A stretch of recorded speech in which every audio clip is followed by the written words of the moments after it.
Sejam bem-vindos. Vamos lá, gente. O que a filhinha pode fazer por você? Então, o fato é o seguinte, seja f uma função, sei lá, eu de um intervalo i qualquer em R, tá? Derivável.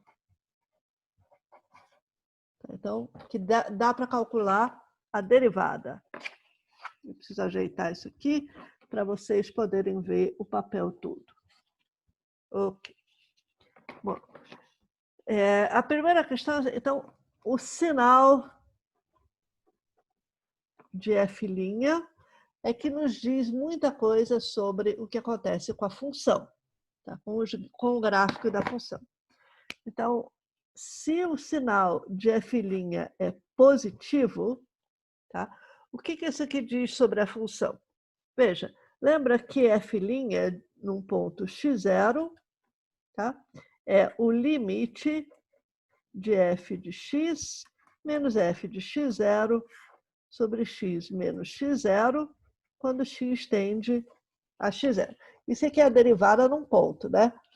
Então, o que acontece? Se o x... Está aqui o x0, olha lá. Está aqui o x0. Se o x estiver à direita de x0, né?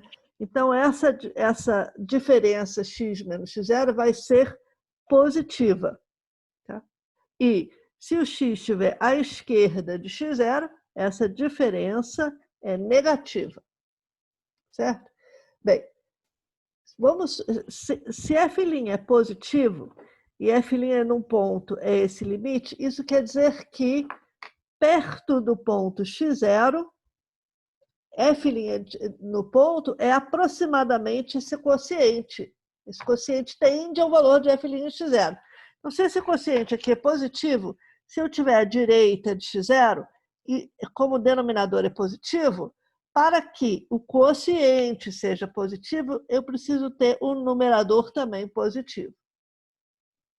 Então, se f' é maior que zero e o x está à direita de x0, então f de x menos f de x0 é positivo, ou seja, f de x é maior do que f de x0.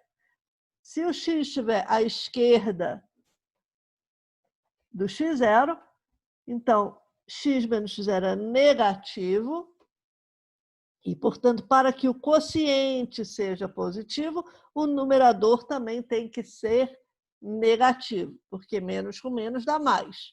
Então, o f de x, nesse caso daqui, vai ser menor do que f de x0.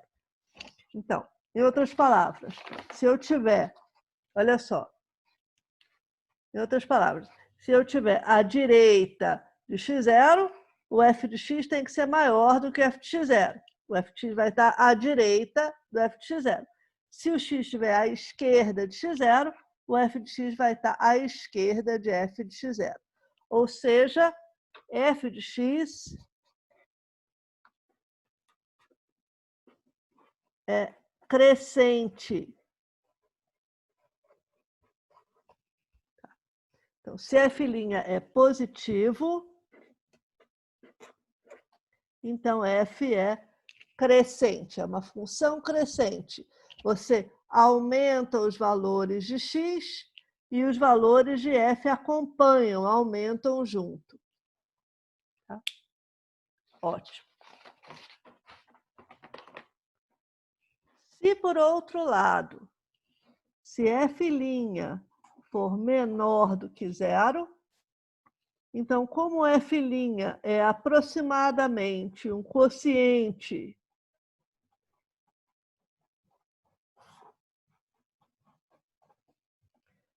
de f de x menos f de x0. Isso aqui é no ponto x0. Tá? É aproximadamente esse quociente. Se o x menos x0 for negativo, ou seja, o x está à esquerda de x0, então, para que esse quociente dê negativo, se o denominador é negativo, o numerador tem que ser positivo.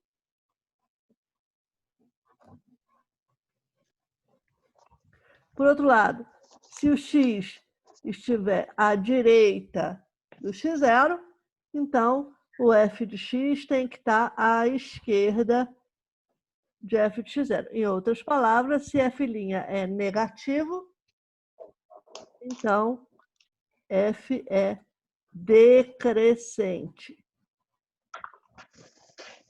Certo? Muito bem. Então, a gente pode resumir isso aqui numa tabelinha. Gente, tem alguém que está com o microfone desmutado. Por favor, emudeçam o microfone. Muito obrigada, porque senão fica dando ruído aqui. Ok. Então, em outras palavras, o que a gente descobriu foi o seguinte. Se você tiver f' positivo, f é uma função que cresce, crescente. Se f' for negativo, então f é decrescente. Ok? Então, esse aqui é o primeiro fato sobre o que a derivada nos diz sobre a função. Tá? Bem, isso aqui, então, vamos lembrar o que é um ponto crítico. Então, lembrar, definição, C é um ponto crítico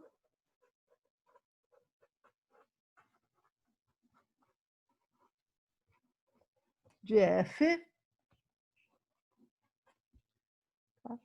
se ou a derivada existe e é zero, ou f não é derivável em C. Não existe derivada em C. Então, esse aqui é o ponto crítico.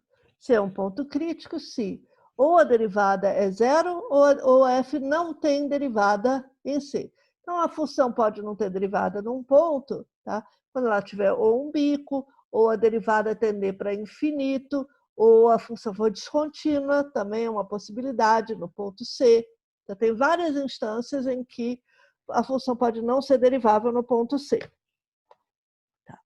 Bom, em função do que a gente aprendeu aqui, sabe, nessa tabela, que a derivada positiva, então a função cresce, a derivada negativa, a função decresce, tá?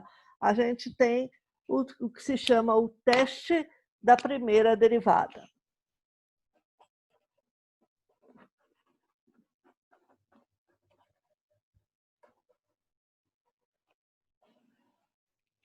O teste da primeira derivada diz o seguinte, olha só.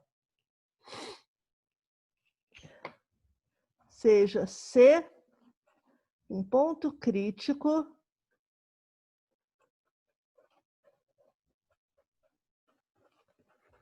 de f, tá? Então, eu vou assumir que a minha função suponha que f seja derivável, então seja possível de calcular a derivada de f, tá? Perto de C. Ok? Então, a direita de C, a esquerda de C, dá para calcular a derivada da função f. Tá? Então, nós temos a seguinte regra.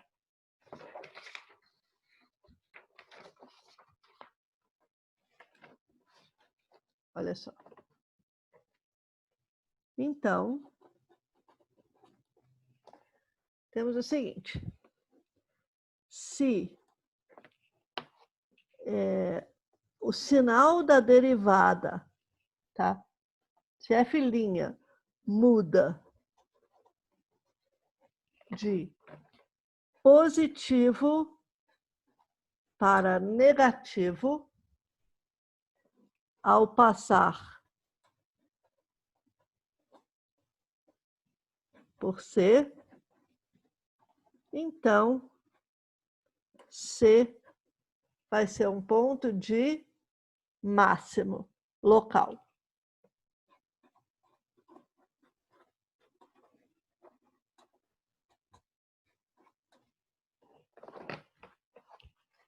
Se f muda de positivo para negativo, Ao passar por C, C é ponto de máximo local. Como é que você lembra disso? Como é que você faz para se lembrar disso? Tá? É o seguinte, olha só. A função está... Primeiro ela está crescendo, derivada positiva. O gráfico está crescendo. Aí depois chega em C, ela muda de sinal. A função passa a decrescer. Resultado, máximo local. Tá? Primeiro a função cresce e depois ela decresce. Primeiro ela cresce e depois ela decresce. Tá? O que acontece no ponto C, eu não sei. Mas, se ela primeiro cresce e depois decresce, é porque você tem que ser ponto de máximo local. Por outro lado, se F' muda de negativo para positivo, tá? Então, ao passar por C,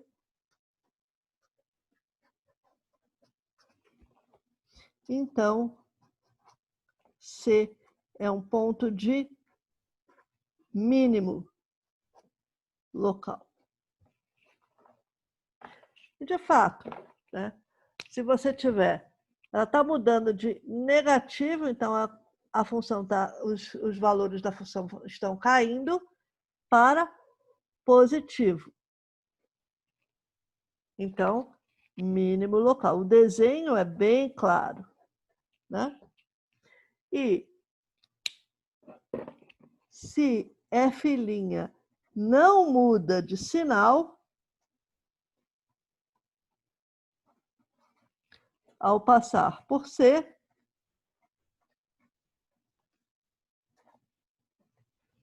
tá? Então, C não é nem mínimo, nem máximo.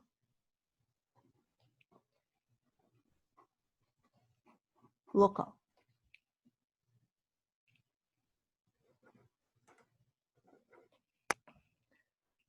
Se ela não muda de sinal, não é nem máximo nem mínimo local. Então, vamos dar um exemplo. Exemplo. Pega a função,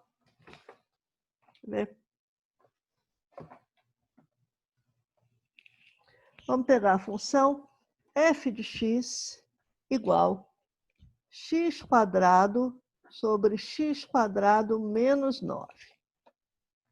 Tá? Ok. Eu vou calcular a derivada dessa função. F' de x.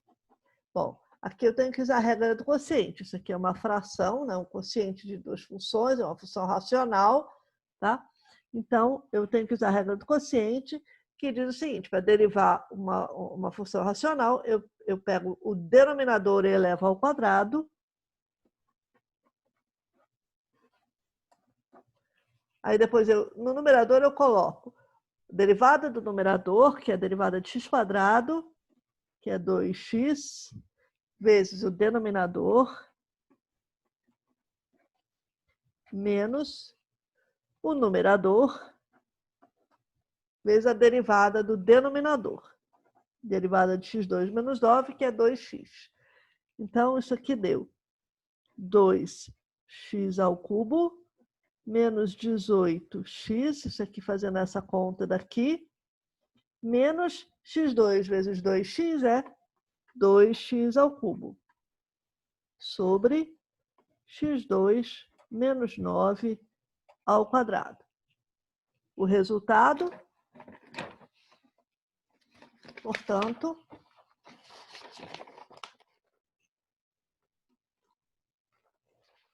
o resultado deu f' de x igual menos 18x sobre x2 menos 9 ao quadrado. Ok? Porque esse 2x ao cubo cancelou com esse menos 2x ao cubo e sobrou apenas menos 18x no numerador. Bom, Então, agora a gente vai fazer a análise de sinal, né? Ok. Eu vou mudar de caneta.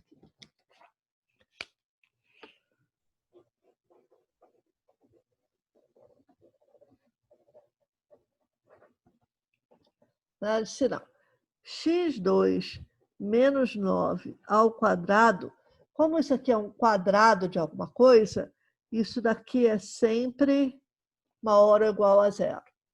Então, isso aqui tem sempre o sinal mais. Tá? E menos 18x muda de sinal em torno de x igual a zero. Em x igual a zero, menos 18x vale zero. Para x positivo, 18x é positivo, com esse menos na frente é negativo. E para x negativo, menos 18x vai ser positivo. Então, o que a gente descobriu foi o seguinte, que zero é ponto crítico, e é o único ponto crítico, porque a derivada é zero. Tá? Aliás, desculpa, zero não é o único ponto crítico, não. Tem os pontos críticos onde a derivada não existe, e f' não existe se x igual a mais ou menos 3, que são as raízes aqui, onde x2 menos 9 é igual a zero. Tá? Então, você tem 3 pontos críticos.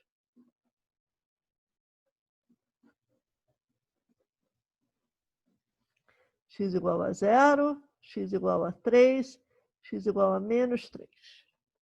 Okay? X igual a zero, f' muda de positivo para negativo.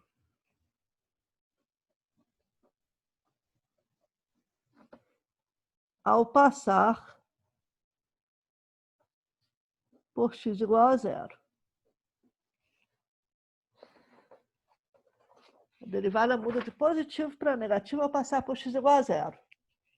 Logo,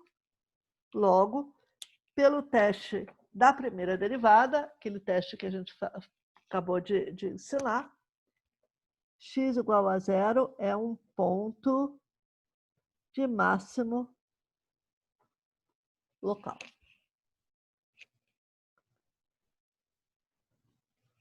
Ponto de máximo local, que a derivada vai de positivo para negativo.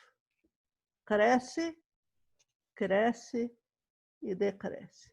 A função cresce e depois a função decresce.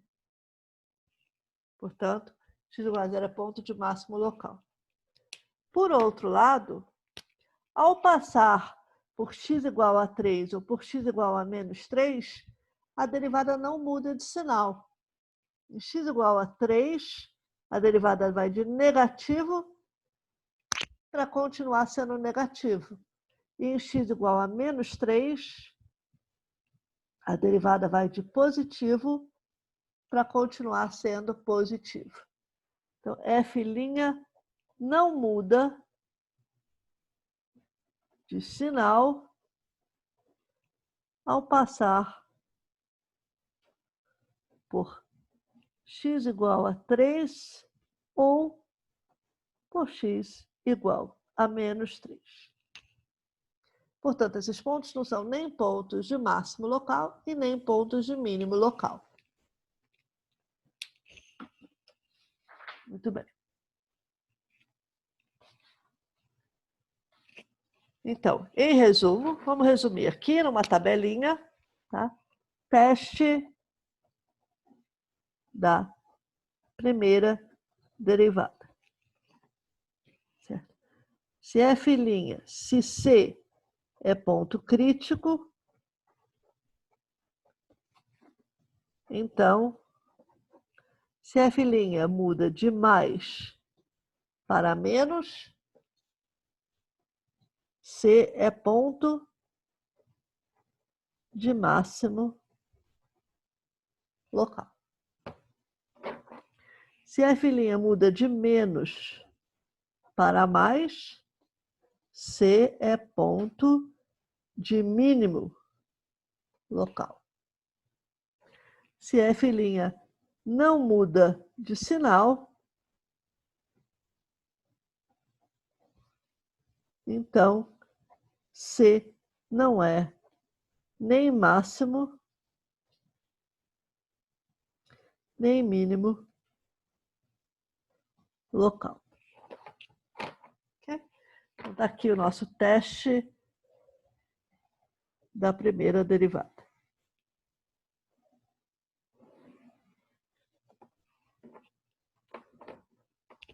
Ok?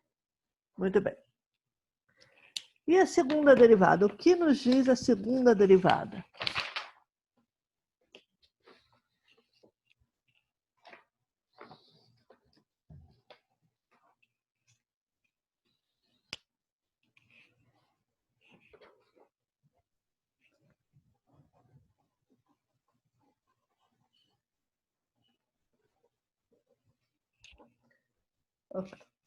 F, duas linhas. Então, agora eu tenho a seguinte situação. Eu tenho F de um intervalo I qualquer em R duas vezes derivável. Ou seja, F é uma função duas vezes derivável. Tá? Vamos pensar um pouquinho. O que significa o sinal da segunda derivada? Por exemplo, F duas linhas positivo. F duas linhas positivo significa que F' é crescente. Porque F duas linhas é a derivada de F'. Então, se F duas linhas é positivo, é porque F' é crescente. F' é crescente, F' é a inclinação da reta tangente.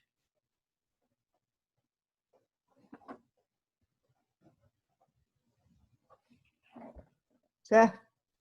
Então, essa inclinação está crescendo, o que significa que a minha função, o meu gráfico, está ficando cada vez mais inclinadinho. Né? Então, vamos ver o que significa. Por exemplo, digamos que, inicialmente, a minha reta tangente tem o coeficiente angular negativo. Então, a função inicialmente é decrescente.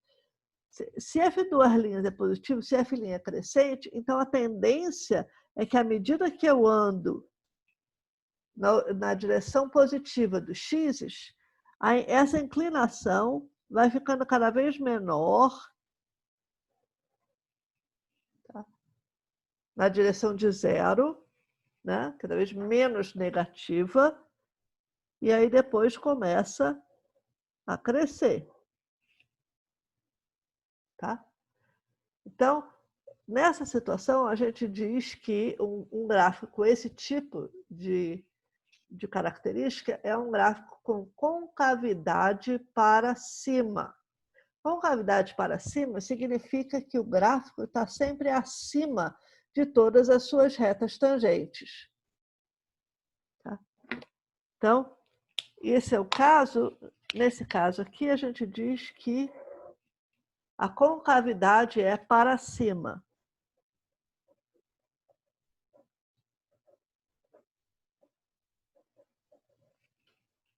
Okay?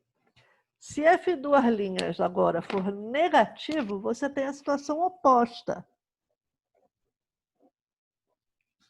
Tá? Quando F duas linhas é negativo, então F' agora é decrescente. Tá? O que significa que se você começa com uma reta tangente positiva, ela vai tender a ficar menos positiva. Vai tender a desinclinar. E, eventualmente, essa inclinação pode até ficar sendo negativa. O gráfico tende a ficar abaixo das suas retas tangentes. Então, nesse caso aqui, a gente diz que a concavidade é para baixo. Vocês veem que não é necessário decorar isso. Dá para deduzir facilmente, só intuitivamente, entendendo geometricamente o que quer dizer essas derivadas, o que querem dizer essas derivadas. Tá? Chama-se ponto de inflexão.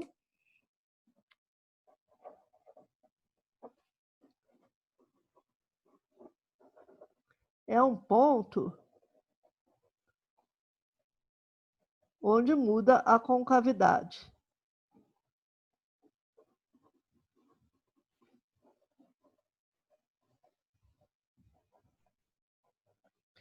E vale a pena observar que justamente agora, nessa época de pandemia, o que a gente mais tem esperado, tem torcido, é por uma mudança de concavidade nas curvas de contaminação total de casos, curvas totais de casos.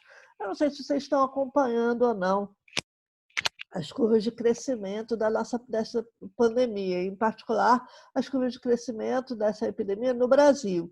Mas, tipicamente, tá? Nessa epidemia de coronavírus, tá? Você tem, no começo, né, você tem assim, isso aqui é curva total de casos, né? Você tem no começo uma fase de crescimento muito rápido, tá?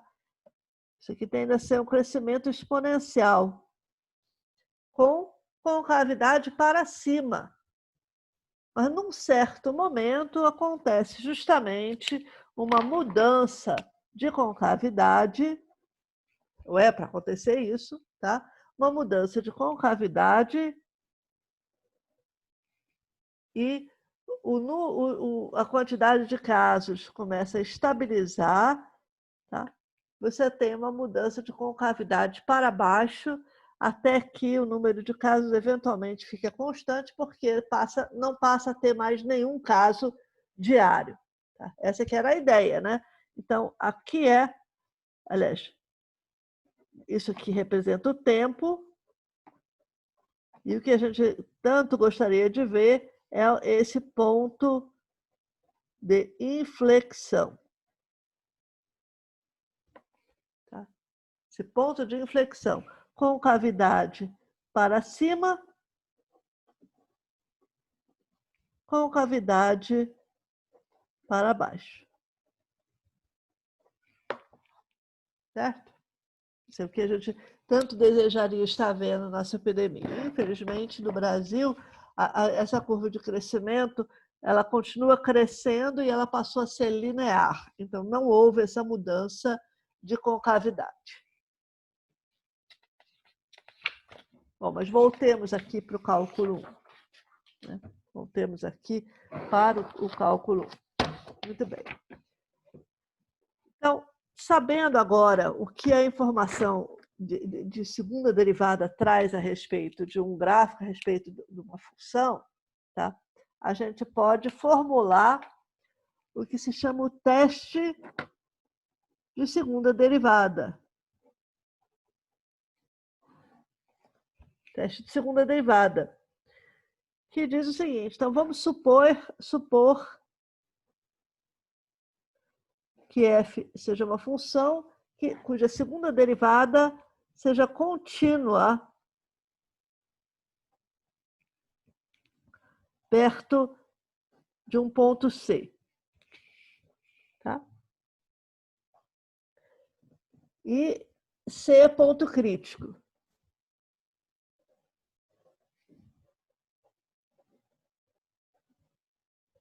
C é ponto crítico. Então, se f duas linhas existe, é contínua perto de C, então esse ponto crítico aqui, em particular, é um ponto onde a derivada se anula. Tá? Então, estou assumindo que f é derivável. Tá?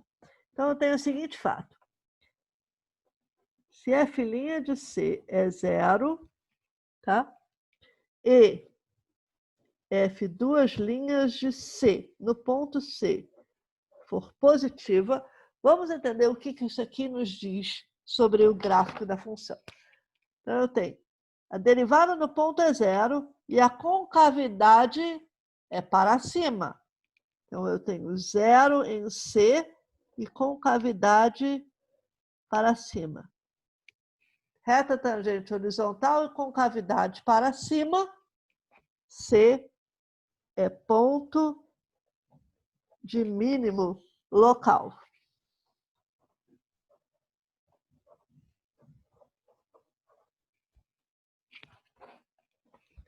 C é um ponto de mínimo local.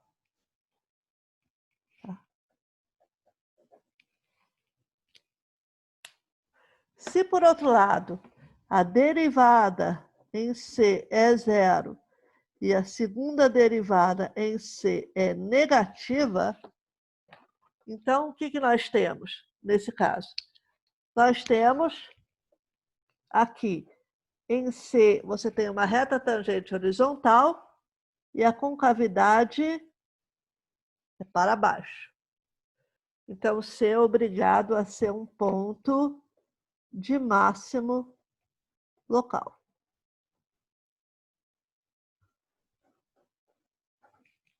Ok?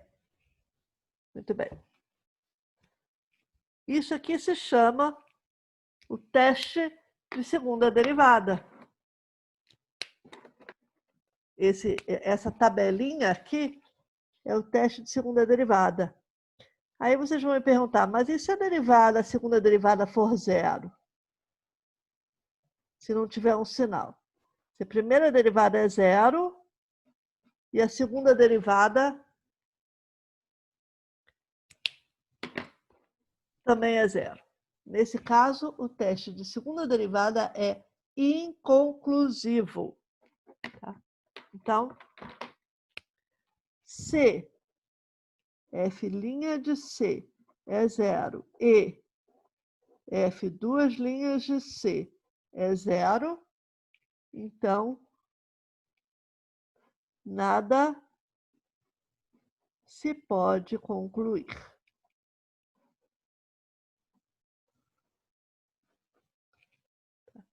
Por quê? Bom, em geral, quando um matemático faz uma afirmação dessas, tem que dar exemplos em que qualquer coisa pode acontecer. Tá? Então, vamos lá com dois exemplos. Exemplo, f de x igual a x ao cubo. O gráfico de x ao cubo é alguma coisa desse tipo. Esse é o gráfico de x ao cubo. Em outras palavras, mais precisamente, o que você tem é aqui os eixos coordenados, y aqui, x aqui, e isso daqui é y igual a x ao cubo. Então, nesse caso, você repara o seguinte, a derivada f' de x, a derivada de x ao cubo é 3x². A derivada de 3x² é 6x.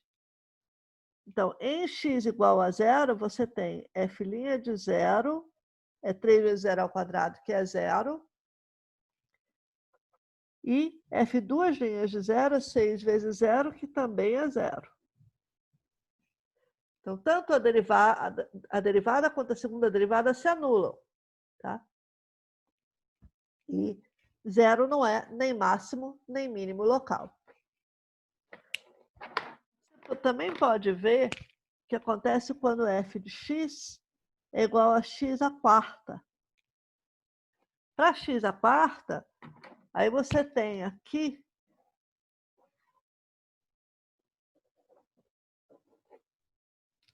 para x², o gráfico de x² é parecido com a parábola, só que, na verdade, ele é assim, mais estreitinho, né? Ele cresce mais rápido do que a parábola.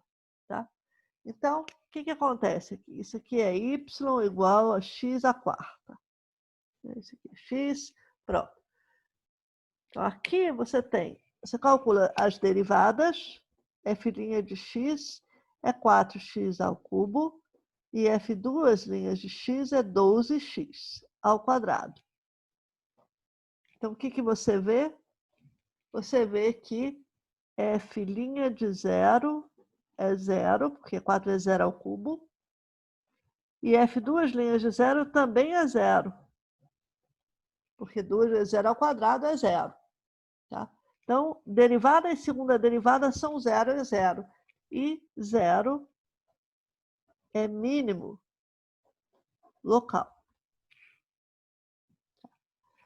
Agora, se eu fizer f de x igual a menos x à quarta, tá? Aí você vai ter a mesma situação e 0 vai ser máximo local. Né? Porque para menos x à quarta, você tem, é só refletir esse gráfico aqui em torno do eixo x. Né? Você vai ter para menos x à quarta, você tem, ó,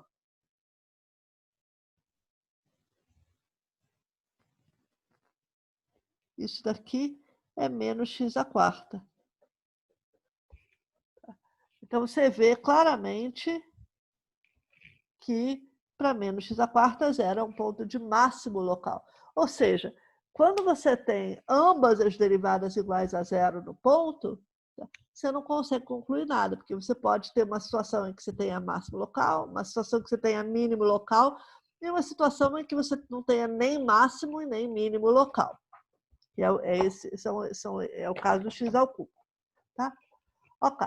Então, outra observação importante aqui é o seguinte: essa hipótese de que você está fazendo a análise, está aplicando o teste da segunda derivada perto de um ponto onde a derivada se anula, é muito importante. Porque se você não soubesse que no ponto C a reta tangente era horizontal, se essa reta tangente fosse, por exemplo, oblíqua, você não teria nem máximo nem mínimo local. Se a função fosse assim, né, tivesse um crescimento desse tipo assim, você não teria nem máximo nem mínimo local. Ou seja, é muito importante você ter as duas coisas valendo. Ao mesmo tempo, a derivada é 0 e a segunda derivada tem um sinal bem definido. Você só aplica o teste da segunda derivada em um ponto crítico onde a derivada se anula. Tá? Isso aqui é muito importante. Né? Muito bem. Então, agora, a gente vai usar esses testes, essas informações sobre derivada, para fazer esboço de gráfico. Tá? Então, como é que nós vamos fazer isso? Vejamos. Usando as derivadas no esboço de gráficos. Tá? Então, tem uma receita, um esquema.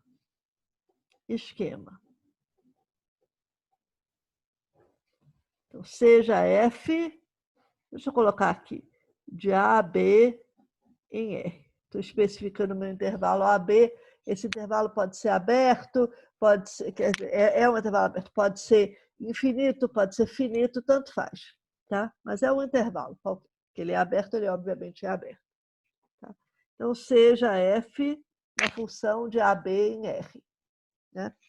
Então, a gente começa, a primeira coisa que a gente faz, tá? Para esboçar o gráfico de uma função é determinar o domínio.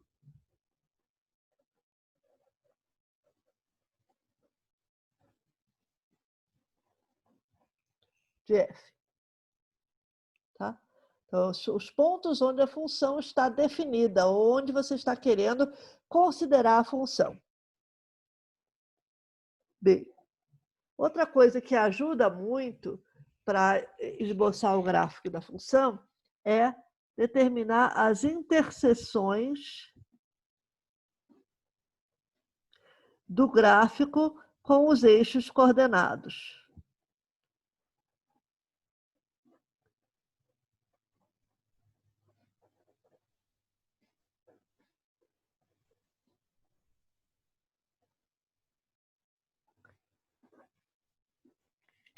Tá?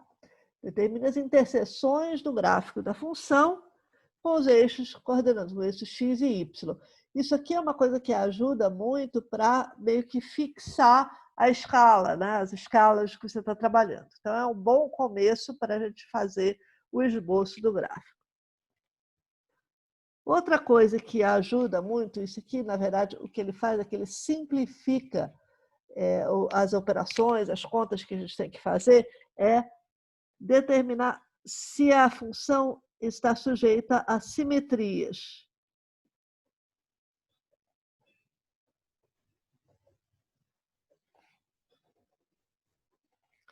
Tá? O que significa isso? Significa isto é, f é par. Tá? O que significa uma função ser par?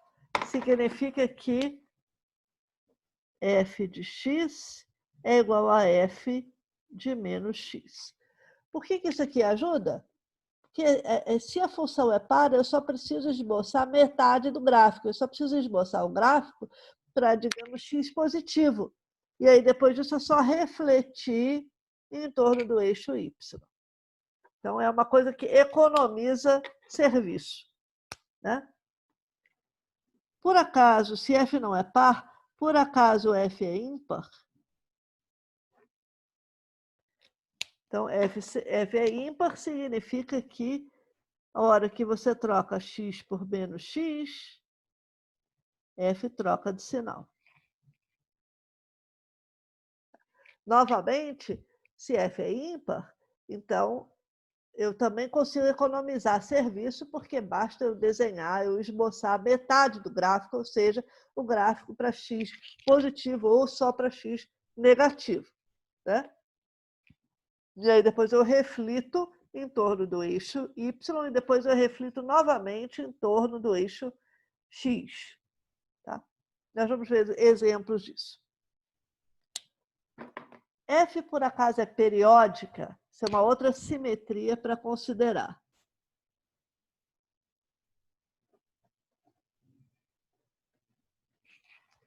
F ser periódica significa que os valores de F se repetem. Tá? Os valores de F se repetem de período em período. Ou seja, F de x mais o período é igual a F de x. Isso que eu estou escrevendo tem que valer para todos os x's. Tá? Então, se o valor de f se repete de período em período, então basta eu fazer o esboço do gráfico dentro de um período e aí depois sair repetindo esses valores. Tá? Ok.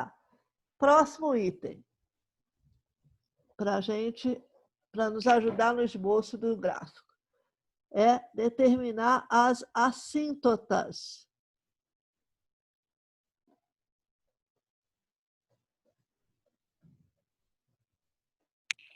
Tá?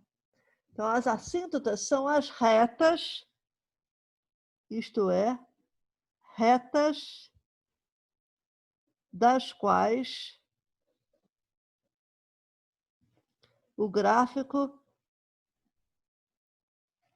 eu vou colocar assim, se aproxima, porque a gente não tem uma noção de aproximação de gráfico, né? Mas isso significa que os valores da função se aproximam dos valores ao longo das retas. Então, tipicamente, isso aqui são retas assíntotas horizontais,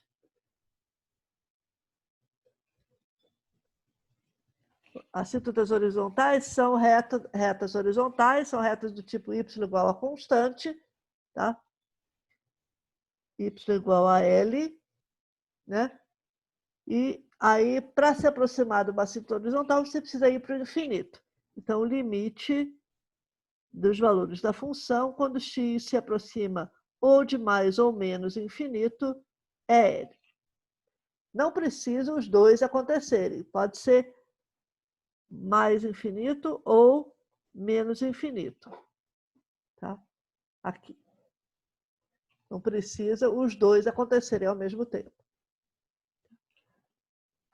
Assíntotas, inclusive você pode ter assíntotas horizontais diferentes em mais infinito e em menos infinito. Assíntotas verticais. Assíntotas verticais são retas verticais dos quais o gráfico se aproxima também. Retas verticais são retas x igual a constante.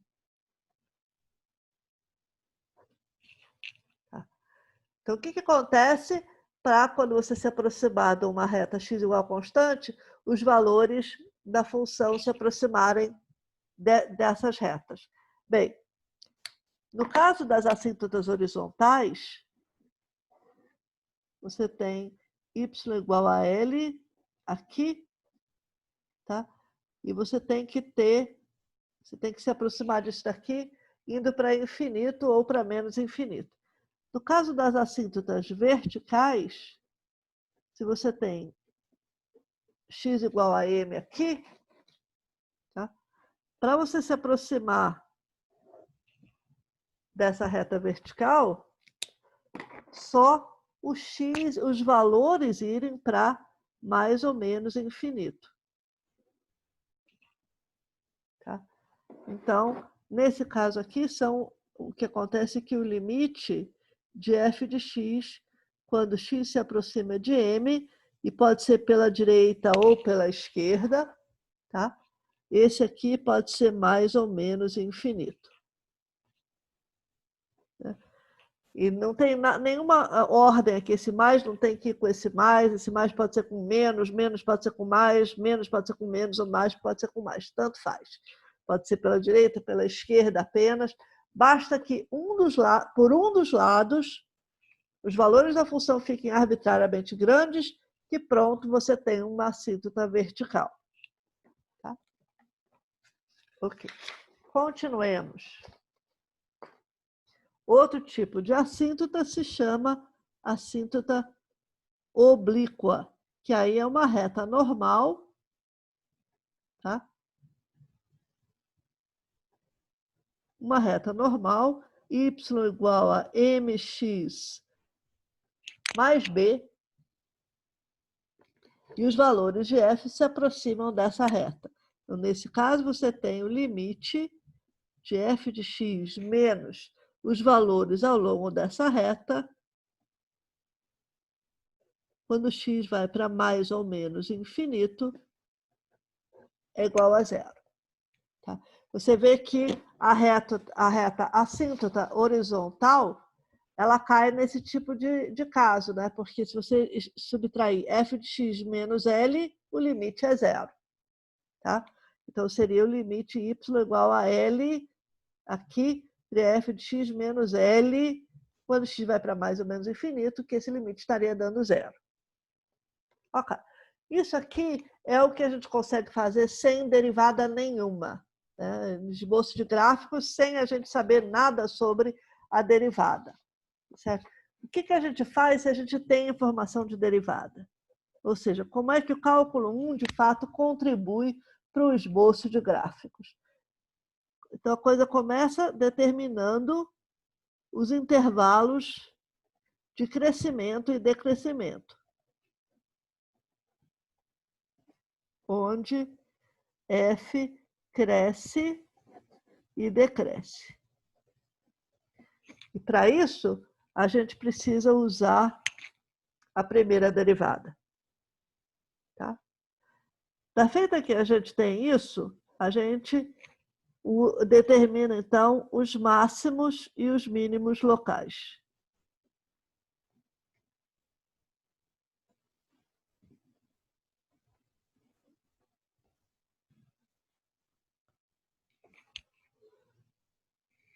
Novamente, usando a primeira derivada.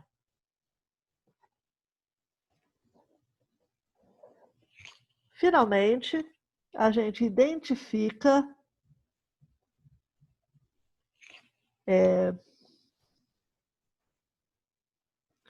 os intervalos, a gente faz a análise da segunda derivada. Então, identifica os intervalos de concavidade para cima ou para baixo e os pontos de inflexão. Certo? E isso aqui envolve a análise da segunda derivada.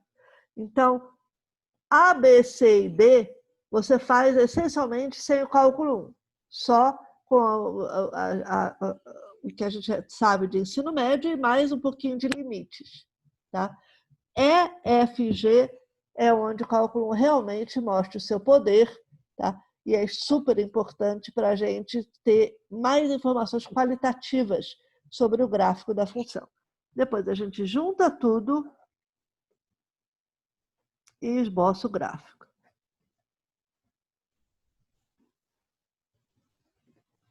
Ok?